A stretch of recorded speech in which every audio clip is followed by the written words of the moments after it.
In the Utah Court of Appeals case of MacDonald versus MacDonald, the ex-husband filed a petition to vacate or reduce his ex-wife's alimony award. The trial court denied the petition. Ex-husband appealed. The Court of Appeals affirmed the trial court's decision, and so the ex-husband filed a petition for writ of certiorari to the Utah Supreme Court, and the Utah Supreme Court took the case up. Ex-husband filed a petition to vacate or reduce the alimony award awarded to his ex-wife, claiming that a substantial change in circumstances had arisen that was not, quote, contemplated, close quote, in the original decree of divorce. As support for his argument, the ex-husband cited the year 2000 case of Bolliger versus Bolliger. That case appeared to hold that Utah law allows a modification of an alimony order only if there is a substantial change in circumstances that was, quote, not contemplated in the original decree of divorce, close quote.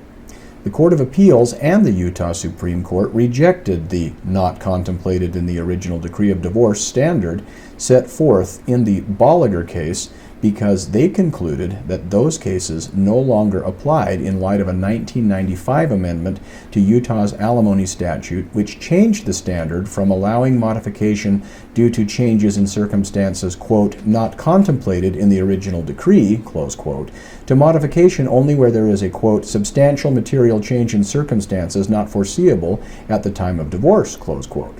In a later Court of Appeals case, Armendariz versus Armendariz, Judge Harris made some comments about the Utah Supreme Court's decision in MacDonald that you and your lawyer and your judge would be wise to consider when it comes time to draft the alimony award. Judge Harris wrote, "First, I wonder whether this result, especially as applied to retirement, is truly what our legislature intended. While it is, of course, the legislature's task and not ours," meaning the Court of Appeals, "to weigh competing policy considerations and craft legislation, it seems to me that there are compelling policy reasons to prefer the rule discussed in our previous decision in Bolliger versus Bolliger, interpreting the statutory language in effect prior to the 1995 statutory amendment discussed in MacDonald.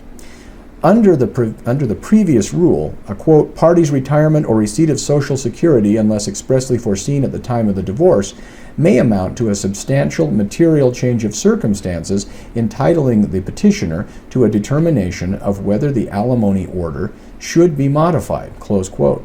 The language of the current statute, by contrast, could give rise to situations in which payor spouses are saddled with alimony obligations that were computed based upon pre-retirement income, but that, subsequent to their retirement, they may not realistically be able to meet.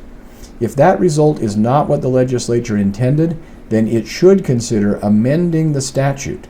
Second, assuming that the current statutory scheme remains in place, I urge family law practitioners and district judges, when negotiating and drafting alimony provisions in decrees of divorce, to make a practice of taking into account the party's likely future retirement and making appropriate ex-ante adjustments to the payor spouse's future payment obligations to account for significant foreseeable post-retirement changes in the party's financial situation, including the extent to which the payee spouse will receive significant retirement benefits and including any changes in the payor spouse's income."